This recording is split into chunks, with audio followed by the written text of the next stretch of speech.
So on September 13th, the morality police in Iran arrested a young Kurdish woman, Mahsa Amini. I'm sure you all know about this by now, that's why you're here. She was arrested for supposedly wearing her hijab improperly. So they arrested her, they took her into custody, and shortly after, she was pronounced dead. In the time in between, they beat her to death and did God knows what else to her. And she was only 22 years old. So in the days and weeks since then, there have been protests all across the country protesting against her death, but also demanding the fall of the entire Islamic Republic. A notable feature of the protests across the country is the role of women in the forefront, leading the charge at all of the rallies, standing on cars and leading the chants, ripping off their hijabs and burning them, and cutting off their hair in protest. Recently also, videos have been coming out of young schoolgirls in middle school and high school performing acts of defiance. For example, there was one group of schoolgirls who took off their hijabs in protest. A man in his car voiced his disapproval, so they ran after his car, kicking it and screaming, "Dictator, scum, and dishonorable." So you have this incredible movement right now with women on the forefront against one of the most violent and terrifying governments in the world. And this is a common trend we've seen in past revolutions, in the revolution in Sudan a few years ago, the Arab Spring, but also more historical revolutions like the Russian Revolution of 1917 and the Paris Commune of 1871. Because when a revolution erupts, it is those who have the most to gain and the least to lose who fight the hardest. The same layers who, in normal periods, because of their oppression, are excluded from political activity, burst onto the scene of history and play a leading role. So we're now 3 weeks into the movement, and it has shaken the regime to its core. The protests have spread to over 140 towns and cities, with protesters chanting, "Women, life, freedom, death to the dictator, and death to the Islamic Republic." In Karaj, the protesters put forward the slogan, "You will rue the day that we are armed." In Rome, which is a traditionally religious city where people typically supported the regime, there's a video of a Basiji, militiaman, being beaten up by angry men and women. In many areas, the police have had to not wear their uniforms because the people will just beat them up if they know they're cops. There are also reports of governors' offices and paramilitary headquarters being taken over and burnt down. In Amol, the police had to completely leave the city center, and there's many other reports of things like this. In the Kurdish areas, there's basically a civil war happening. Mahsa herself was Kurdish. She came from the city of Saqqez, and her Kurdish name is Jina. The protests actually started in the Kurdish quarters. And in Iran, Iranian Kurdistan is kept in a state of underdevelopment. It is a very resource-rich part of the country, but the regime takes the resources from there and sends it to other parts of Iran that are Farsi-speaking for processing to keep them living in a state of backwardness and poverty, because they are afraid of creating a powerful Kurdish working class. They have a very revolutionary tradition, so this is something that the regime is right to be afraid of. So in response to the movement, the government has ramped up repression. At least 180 people have been killed, including a 10-year-old girl who they shot in the head. But in spite of the horrible repression, the movement is raging on. And the only effect that the repression is having right now is just adding to the anger of the people. The most recent death that has really angered people in Iran and outside is that of Nika Sharami. Nika was a 16-year-old girl who went to the protests, and at the protest, the police chased her away from the crowd and into an abandoned building. She was missing for 8 days until they finally took her body to her family, and in those 8 days, the police tortured and raped her, and she was 16 years old. They took her body to her family, and then they stole it again, because they didn't want her funeral to become a point of reference. So they stole her body and buried it 25 miles away from her hometown. Her aunt and uncle complained, and they made a fuss about it, so they kidnapped them too. What they did to Nika and what they continue to do to the women and the men that are fighting, who stand up to them, is just making the people angrier. And as the regime ramps up the repression, rather than frightening people back into their homes, it is actually inspiring serious discussions on the need for tactics, strategy, and organization. So this movement is actually finding itself on a higher level and more organized basis than previous movements. Now, Mahsa's murder is a horrific tragedy, but it is a sad reality that every week and every day, women in Iran are beaten, raped, and murdered by the government and by men. 16,000 women are prosecuted every year for not wearing their hijab properly, and 2,000 women every year are murdered in femicides. So we have to ask ourselves, why is this movement happening now? And the fact is, there's a lot of anger against the regime that has been building up for years and decades over the mistreatment of women, national minorities, and just generally lack of democratic rights, over misappropriation of public funds by these so-called pious leaders, over deep economic problems in the country and huge inequality. And each year, almost without fail, we see the worsening of inflation, unemployment, and unpaid wages. The masses get poorer and poorer while the mullahs live lavish lives. For the past 5 years, the country has been in a state of almost constant protests, uprisings, and strikes. And the movement around Mahsa that began 3 weeks ago is just the most recent and largest movement to happen.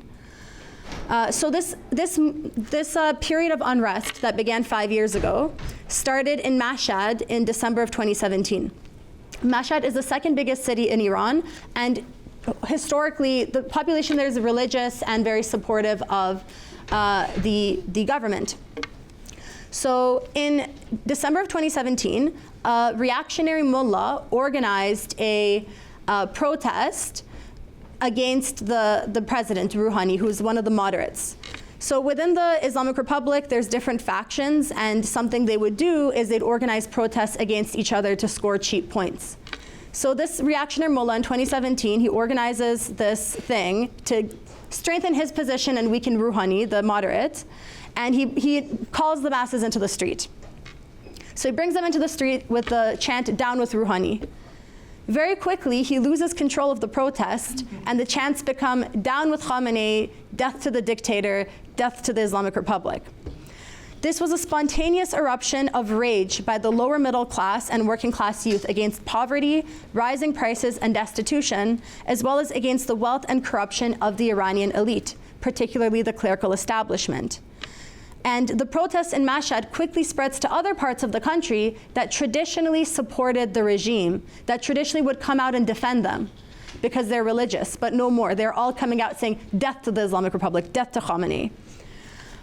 There was one video circulating on Twitter at the time that summed it up quite well.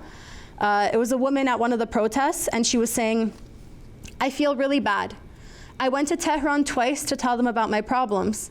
They didn't even spit at me. My brother went and martyred himself. For what? Just so these guys could rule and her sister could prostitute herself? What does a martyr sister have when she doesn't have anything to give to her children?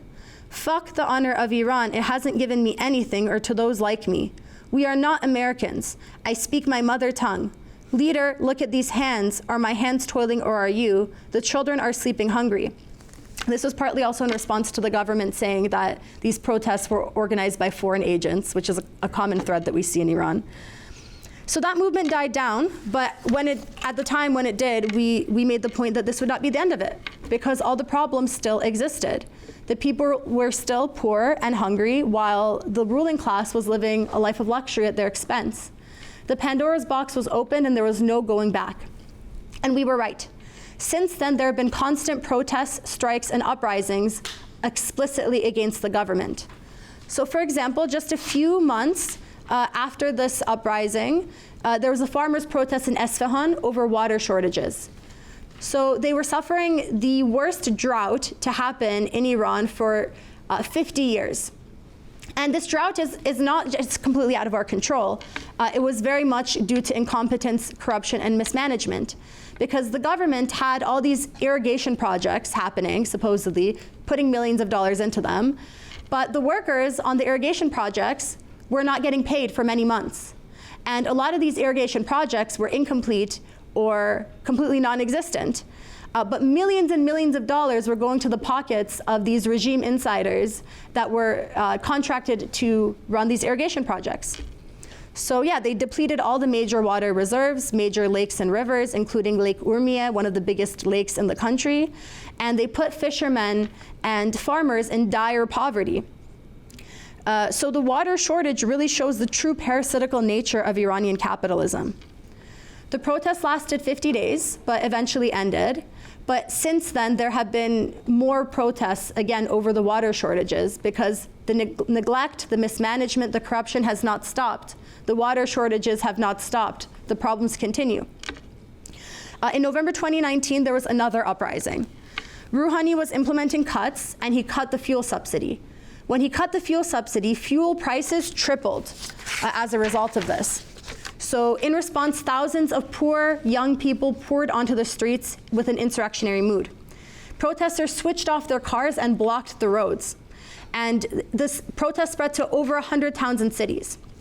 The mood was very militant, and it terrified the government. So they implemented very harsh repression. The uprising was put down in only 5 days. That's how intense the repression was. To give you an idea, less than 200,000 people participated, but at least 10,000 were injured, arrested, or killed, and over 1,000 people were killed in those 5 days. In many places, it became like a war zone. In Shiraz, they had helicopters flying and indiscriminately shooting into the crowd. They killed 12 and 13-year-olds, and the youngest person killed by the police was 7 years old. The state forces also camped at the hospitals so that injured protesters going there for medical attention would be met with more brutality. There was also a video of the forces beating a man with an axe and then shooting him 3 times. And this was all under Rouhani. He's one of the moderates in the regime. So in addition to these protests and uprisings, there have been many, many strikes by the workers during this period since 2018. The labor movement is actually of particular interest to us as socialists because it is only the working class that can overthrow this government and replace it with something better. The Iranian working class has a long and proud history of struggle and militancy that has been resurrected in the last 5 years. There hasn't been strike waves like what we've seen since 2018, since the lead up to 1979. And if you don't know what happened in 1979, the last dictator was overthrown in 1979. How was he overthrown? How was the king, the Shah, overthrown in 1979? A general strike across the whole country was organized, across all industries, called by the oil workers.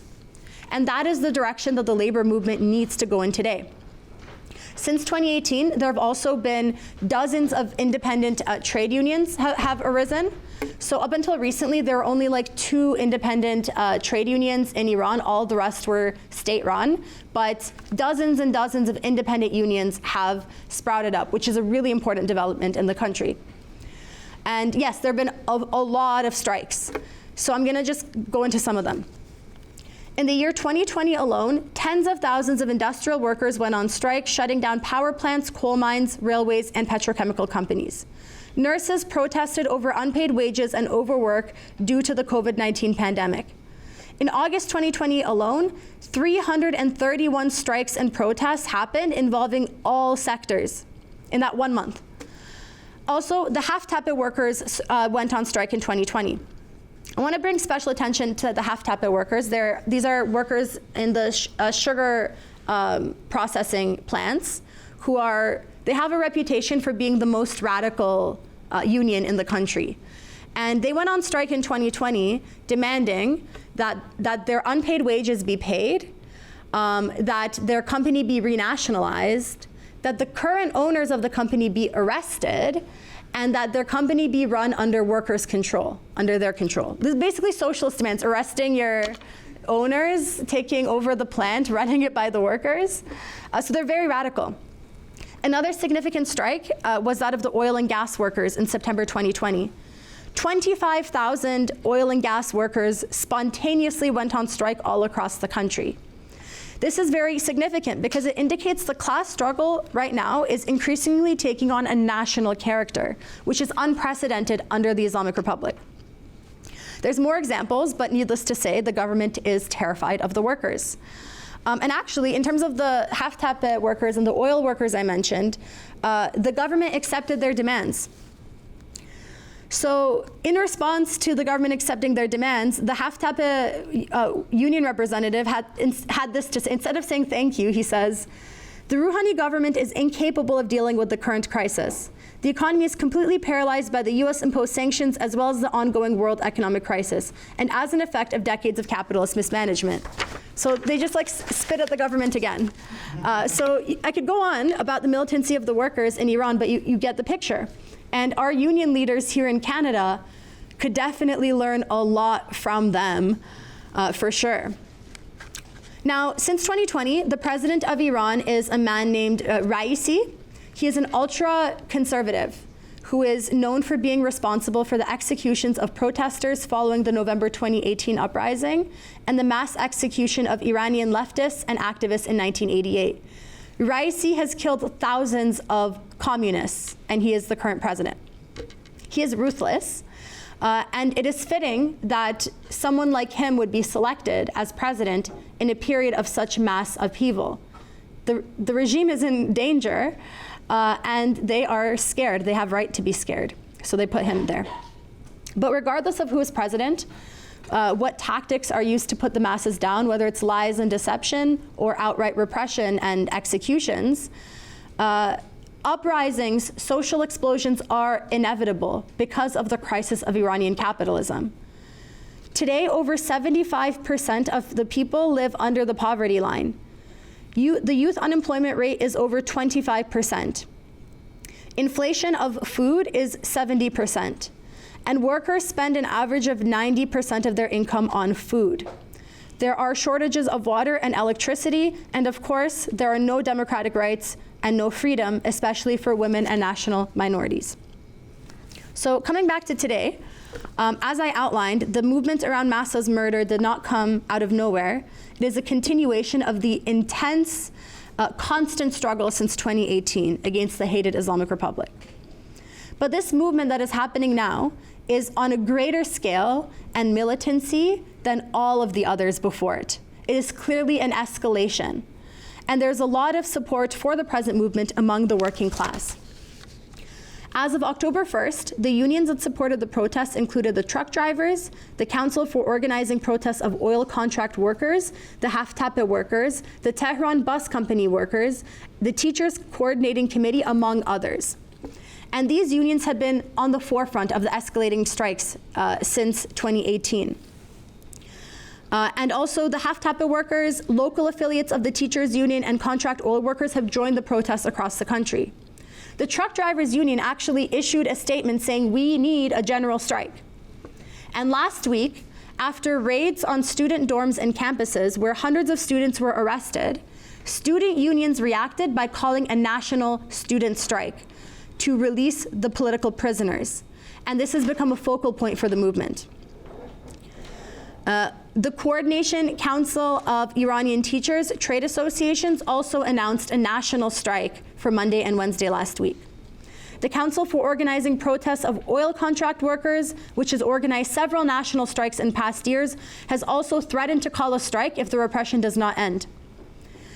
We are already seeing nationwide protests and strikes being organized by different sectors of the working class in support of this movement, which places it on a higher level than any other movement around democratic rights in the past. But even this is not enough. We need a general strike of all sectors across the entire country, united under a common program, to bring down this government, but also to replace it with something better. It seems like a lot, but it is actually part of the revolutionary traditions of Iran. This is what they did in 1979. What you need is to form workers' councils in all of the workplaces to do that. You need to form workers' councils in all of the workplaces to organize a general strike across the country simultaneously under a common united program. And this happened in 1979, and in some unions, this tradition of having workers' councils in the workplace is coming back. So for example, the half-tapit workers, when they strike, they organize their strikes through workers' councils. They already have that in place. The oil workers, after their 2020, their strike won, but they got kind of screwed over. It's a long story, but the point is, they learned from that lesson and said, we have to do what the half-tapit workers do. We need strike councils too to organize our strikes. So the oil workers also have workers' councils already. And the coal miners as well have learned we need workers' councils. So in multiple sectors in the economy, you already have workers' councils existing. This just has to be generalized across the country to all sectors. And yeah, you have to unite under a common program that actually addresses all the ills of the country in order for the struggle to be successful. The program needs to include an end to all oppression, including oppression of women, national minorities, democratic rights, as well as economic demands, like the need for a living wage and employment for all. The program must also attack capitalism and call for all industries to be nationalized and run under workers' control for the benefit of society, so that the immense wealth that exists in Iran can be put to good use. For socialism, a socialist program. This is the only way that the workers in Iran can overthrow the current government and solve the political and economic problems that exist. The only other alternative that is seriously being proposed right now is the restoration of the monarchy by Western powers, which would solve none of the problems. In 1979, millions of people rose up to overthrow the monarchy, and for reasons I can't go into here, they ended up with this like the mullahs. We don't need to kick out the current dictators and bring back the old dictator's wife and son. That's not going to solve anything. But without a socialist solution, all we can really do in any revolution is replace one dictator with another. Look at how the Arab Spring ended. You need a socialist revolution to kick out the whole ruling class and place power in the hands of the majority of the people. And only the working class of Iran can accomplish this task. The change has to come from inside the country. But then that begs the question, how can we help? We're not in Iran. What can we do? I've been to a number of protests in Toronto and listened to many of the speeches, and a lot of them call on Canada and the US to help. But they specifically call on the Canadian and American governments to help. And Justin Trudeau and Joe Biden, they have both come out in support of the movement. They've both come out and said, the brave people of Iran are fighting against dictatorship. We support them, those brave, brave women. They're helping, right? Trudeau has increased sanctions on the country, and Biden has promised he will do so soon. But neither of these gentlemen have imposed sanctions on Saudi Arabia or spoken about its crimes. Saudi Arabia, a country that's waging war in Yemen right now, where over 100,000 people have been killed, and over 200,000 people have died of famine, and many more hundreds of thousands are facing death from the famine. Saudi Arabia is a country where women do not have rights. Only recently women were allowed to start driving cars. But that's their biggest ally in the Middle East. Let's not also forget that the US and its allies invaded Iraq and Afghanistan. And when they did it, what did they say? We are going there to free those poor people and bring them democracy and women's rights. Over 1 million have died in Iraq from the war, and there's still no women's rights, there's still no democracy, but there's puppet government in parts of the Middle East now, so I guess it was a victory. At the end of the day, we have to point out that our the imperialist governments, they are complete hypocrites when they pretend to care about democracy or women's rights or the rights of national minorities. Whenever they step in to help, they're only stepping in to help themselves. The only reason for the imperialists to step in and increase sanctions in Iran or do whatever else, or if they were to invade, the only reason that would be the case is because the US and its allies, including Canada, want control of the Middle East. They want to control the markets, they want control of the resources, they want control of the strategic ports and naval bases. They just want to increase their profits. And they're very cynically using the current situation as an excuse to impose sanctions on Iran and weaken it, because Iran is a regional imperialist power in the Middle East that is challenging their domination of the region. So all they want to do is weaken their opponent. There are already sanctions on Iran, and now they're adding even more. But what do sanctions actually do? Who do they hurt? They mainly hurt the workers and the poor most of all. The sanctions in Iran are a significant contributing factor to the current economic situation. They contribute to inflation, unemployment, and poverty. The imperialists have nothing to offer to Iranian people but greater suffering. Also, historically speaking, in Iran specifically, the imperialists have only ever stepped in and intervened to curb democracy, not to help it. And the best example of that would be the coup in 1953. So throughout the 20th century, for most of the 20th century, Iran had a king, the Shah, the Pahlavi dynasty. And under this dynasty, under the monarchy, the imperialists in the West essentially controlled Iran, and more than half of the oil revenues went to the capitalists in Britain and the United States and other Western powers. So you had these rich people in the West getting even richer on Iranian resources and Iranian labor. People in Iran did not like that. So in 1953, they overthrew the Shah to take control of their resources, to run, to have a more democratic government, and to have the money go to benefiting the people in Iran. That was their democratic will. What did the US do? This was actually the first coup organized by the United States. They stepped in and overthrew the democratic leader, Mossadegh, and brought the Shah back so that the oil revenue could keep coming. Because that's all they care about is their profits. And again, that's what they're trying to bring back, is their domination of the country. They don't actually care about women's rights. Another thing about the imperialists is that even when it comes to their own countries, like Canada and the US, even though we have more rights here, democratic rights, women's rights, it's not because the people in power want that. They only tolerate it. They don't value it. On the right to abortion, Biden once said, "I don't think a woman has the exclusive right to say what should happen to her body." And today in the US, with a Democrat in the helm, Roe v. Wade has been overturned. Let's not also forget the Black Lives Matter protests that happened recently. At least 25 Americans were killed. Kyle Rittenhouse went into the crowd and shot unarmed protesters, but he was allowed to walk free, right? We should also be talking about the American regime and the dictatorship of the American regime in the United States. In Canada, too, our rights are not safe. We've all but lost the right to legally strike. In Canada, we're allowed to strike, but whenever a strike becomes too inconvenient for the capitalists, what do? Justin Trudeau puts through back-to-work legislation, making the strike illegal. So we're allowed to strike, but we're not allowed to win, which is kind of the point of striking. Our rights here are not even safe. We should have no illusions in our own ruling class, and we should be clear that they are also our enemies.